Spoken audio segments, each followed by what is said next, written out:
Akala ko nag-deliver. Sige, nag-deliver na rin si Emil sa Tentay. Di ba doon yung madami nagtitinda-tinda? Ah, Kasi nabili din kami doon. oo. Hindi yun. Pagka na, gustuhan. Kaya lang kasi naman, hindi kami, Wala na. sa mga ganong doon, sila ay mga mamurahin ang tinda. Oo. Mamurahin. Yang iyo sa mga pang... Pandesal nga sila, hindi mo naman pandesal, hindi mo naman makakain. Napakatigas ang mahal. Yun, yung iyong pandesal na yung pang isa pa yun. Hindi na namin maibalik yun at sobrang masyadong matrabaho na yun. Oo.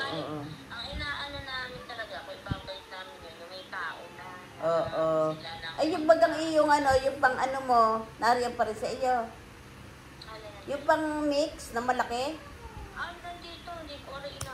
Ay, mabuti. Akala ko yan na binenta. Yung ibebenta mo kay Joanne. Ay, sa kanya na yung matagal na. Ayun naman, hindi ko naman na kailangan talaga yung kasi ang init doon. Hindi naman siya ganun ka-accurate. Maganda lang yung pagsalangan ng mga talaga. Pag luto ka ng mga Big Mac, yung mga ganun. Ay, nakuha na. Matagal na.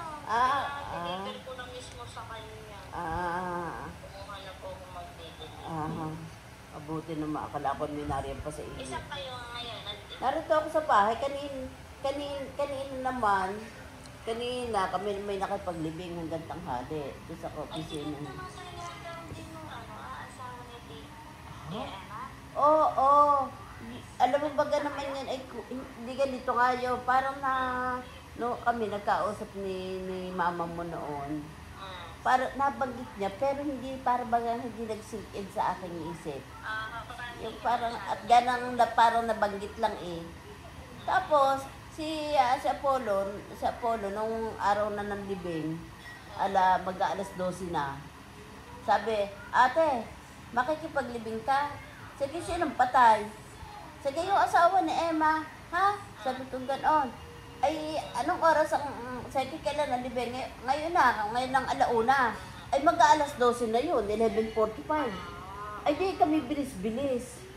Ano mo bagang umalis kami dito sa bahay ng alas 12?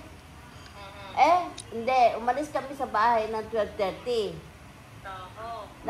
Ang bilis nakarating kami doon kay Emma, inilalabas na yung patay. 1:05. Nakarating, at least nakaabot nga kami. Sabi ko nga kina Herman, kailangan kayo. Di malaman kayo nakapag-text na namatay. Nabanggit sa akin, para namang hindi sa aking utak. Meron palang ganun ako. May ganun pala na ako yung, nalilimutan ko na.